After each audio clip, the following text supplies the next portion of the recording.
Amélie, c'est la deuxième fois qu'on te voit ici. L'autre fois, on a parlé un petit peu plus de ton parcours professionnel de conseillère à directrice. Aujourd'hui, j'aimerais qu'on approfondisse un petit peu plus le sujet de ta carrière comme directrice, le recrutement, etc. Une de tes principales responsabilités, c'est la croissance de ton équipe. J'aimerais savoir, c'est quoi les caractéristiques que tu recherches chez un candidat? Je pense pas qu'il y ait de personne idéale, de modèle, type de personne qu'on recherche. Tout le monde est différent, tout le monde a des forces, des faiblesses qui amènent certaines choses. C'est sûr que pour avoir une bonne base en tant que conseiller, je pense que ça prend une ouverture à l'autre. Fait qu'une capacité à s'intéresser à la personne en face de toi, une capacité à bien communiquer, à écouter aussi, à s'adapter. Fait que vraiment, je trouve que les capacités qu'on recherche le plus, c'est au niveau social. Mais vraiment quelqu'un qui est extraverti, charismatique, ça aide beaucoup dans notre domaine. Puis je te dirais que ce que je vois un peu dans l'équipe, les gens qui ont des responsabilités, des projets, des engagements, des gros rêves, c'est des gens qui vont beaucoup réussir dans notre domaine parce que cette carrière-là, ça peut les propulser encore plus loin dans l'atteinte de leurs objectifs personnels au niveau financier, au niveau de la confiance que la job leur donne, de l'horaire, de la flexibilité. Fait que quand tu as de l'ambition puis des buts dans ta vie, je pense que tu fleuris encore plus dans une carrière comme celle-ci. Fait une bonne capacité relationnelle, puis quelque chose de fort à l'intérieur de toi qui te motive à avancer. Je pense que c'est pas mal ça qu'on recherche. Puis c'est où que tu trouves ces candidats-là? Comment sais-tu que tu as trouvé le bon candidat une fois que tu le rencontres? Bien, je te dirais que la majorité des gens dans l'agence sont par référence de nos conseillers. Fait que, tu sais, on a comme une ambiance de travail, une job qui est nourrissante, le fun. Fait que naturellement, les gens vont en parler aux gens autour d'eux. Fait que il y a beaucoup de nos gens ici qui ont été référés par nos conseillers.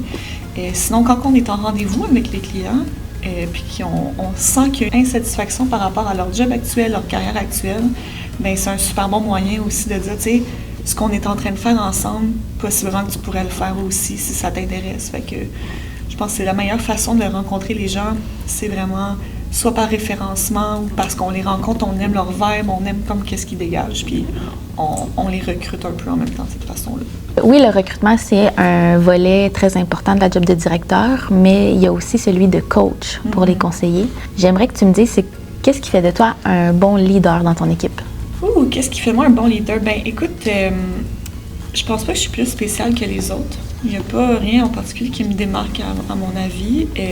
Je suis un bébé directeur aussi, fait que ça fait moins d'1 an que je fais ça, fait que j'ai encore beaucoup de choses à apprendre par rapport à être un leader, la gestion, le management, fait que c'est très en développement. Je te dirais que quelque chose que j'aime faire en fait, c'est, moi je suis hypnologue aussi à la base, fait que j'aime amener ça avec mes conseillers, de jouer un peu avec les outils de l'auto-hypnose pour être capable de les supporter dans ce qu'ils font. Fait que pas dans une hypnose, genre t'as les yeux fermés, puis on parle, puis on va dans l'imaginaire, mais plus dans des outils qui leur permettent d'atteindre les résultats. Fait que, tu sais, des fois, on pense comme en coaching, on va parler vraiment des chiffres, des résultats, puis tout, mais j'aime amener une perspective un peu comme, à la place de se focusser sur la finalité, la destination, le résultat, on y va un petit peu comme, on se met dans un état où est-ce que c'est déjà atteint. Donc, le résultat, il est déjà atteint, puis on laisse tomber les peurs de l'échec, on laisse tomber les croyances limitantes, puis tout, parce qu'on a déjà touché à cet état-là que c'est déjà atteint. Fait que c'est beaucoup plus facile après ça d'aller où est-ce qu'on veut. Fait que c'est ça que j'essaie d'amener un peu en coaching, de donner des outils pour solidifier ce que les conseillers ont envie de ressentir, puis laisser aller toute l'émotion, puis le stress là, qui peut venir du fait de vouloir atteindre des gros objectifs. Là. Fait que c'est un peu l'approche que j'essaie d'amener de te guider vers l'atteinte de tes objectifs, mais d'une façon un peu plus responsabilisante que je le fais à ta place, mettons. C'est vraiment super intéressant. Je pense même récemment, tu as amené un conférencier à l'agence qui a parlé de comment tourner l'instabilité émotionnelle vers une puissance d'action dans notre métier. J'aimerais que tu m'en parles un petit peu plus de ça. Pourquoi tu as choisi cette approche-là qu'on n'a pas l'habitude d'entendre ici? Oui, bien écoute, moi, le conférencier que j'ai invité, c'est lui qui m'a enseigné l'hypnose, c'est lui qui m'a enseigné l'ostéothérapie. J'ai eu un suivi thérapeutique aussi avec lui. Puis, à travers les outils que j'ai rencontrés dans cette méthode-là, j'ai vu à quel point ça avait eu un impact sur ma carrière à moi, puis ma facilité à faire la job de conseillère au niveau de la responsabilisation. Fait que c'est de ma faute si je réussis et si j'échoue. Fait que si c'est de ma faute, je suis bien mieux de déployer les efforts nécessaires pour réussir. Puis la certitude aussi que peu importe ce qui arrive, c'est pour mon bien. Fait que si je vis un mauvais rendez-vous, un échec avec un client, ben ça me donne des outils pour que mon prochain rendez-vous soit meilleur. Et puis si je m'engage vraiment dans le processus, j'ai pas le choix de réussir. Fait que même si j'échoue, je réussis à échouer. Fait que c'est cette certitude-là, cette solidité-là que ça m'a amené, que j'ai eu envie de partager avec mes conseillers, parce que c'est pas une job facile émotionnellement. Fait que si au moins on a les outils pour être capable de gérer puis choisir qu'est-ce qu'on a envie de vivre, mais c'est bien plus facile, bien plus le fun comme travail. Mm-hmm. Puis qu'est-ce que ça a apporté à tes conseillers de participer à cette conférence-là? Est-ce qu'ils ont embarqué dans le Oui, bien pour concept? de vrai, ils ont plus embarqué que je pensais. C'est un peu... pour quelqu'un qui n'a jamais fait ça, c'est un peu bizarre comme exercice. Fait que on va aller dans l'imaginaire, on va aller dans les sensations, on va aller dans la respiration. Fait que ça peut être un peu weird. Mais pour ceux qui l'ont vraiment intégré, ça l'a vraiment changé au niveau... Tu sais, je prends pour exemple un de nos conseillers. Il rencontre un outil, ça fonctionne pour un certain temps, ça arrête de fonctionner, il va changer d'outil, puis ça va toujours être comme ça, puis ses chiffres vont toujours être comme ça en fonction de ce qu'il fait.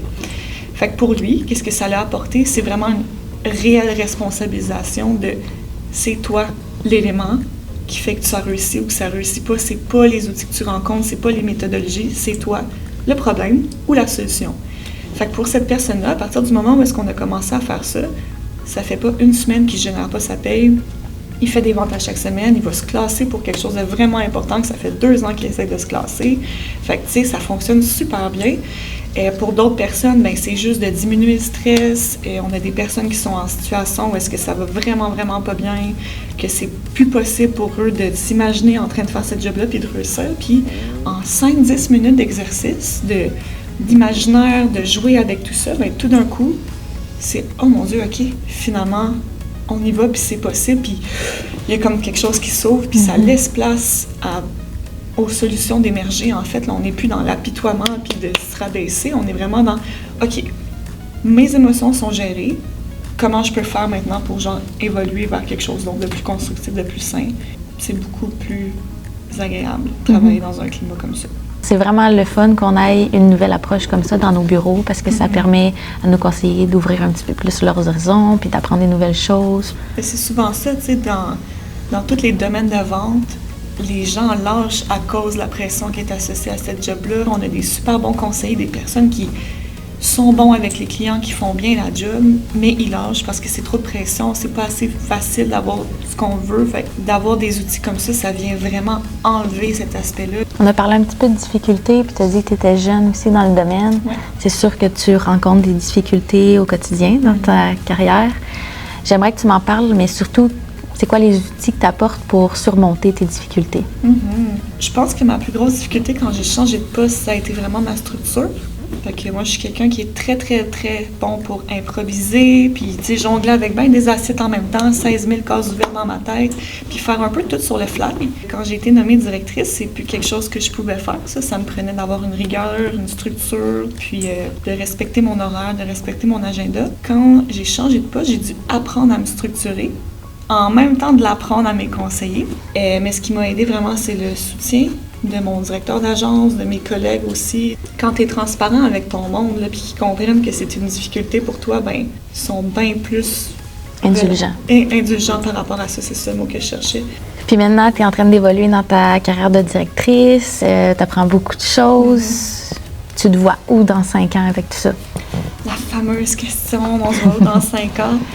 Écoute, tu sais, si tu m'avais posé cette question-là il y a 5 ans, jamais je t'aurais dit que je serais dans une carrière à pu habiter en ville avec ma vie, ce qu'elle a en ce moment. Fait que je pense pas que je peux te répondre. C'est où je me vois dans 5 ans au niveau de le concret, qu'est-ce qui se passe dans ma vie. Mais par exemple, je peux te dire comment je me sens dans 5 ans dans ma vie. Dans 5 ans, je me sens inspirée par ma vie. J'ai une vie que j'aime vivre, que je me lève le matin, je suis contente d'aller travailler, je suis contente de voir les gens que j'aime, que je me sens soutenue, je me sens appuyée, puis je me sens surtout à ma place. C'est comme ça que je me vois dans 5 ans. Fait qu'il y a quelque chose qui est nourri par ce que je fais, par mes projets, par ma job, par mes relations. Puis il y a quelque chose qui a envie de continuer à avancer. C'est pas mal ça que je me sens dans 5 ans. Merci beaucoup pour ton temps, Amélie. Toujours très intéressant.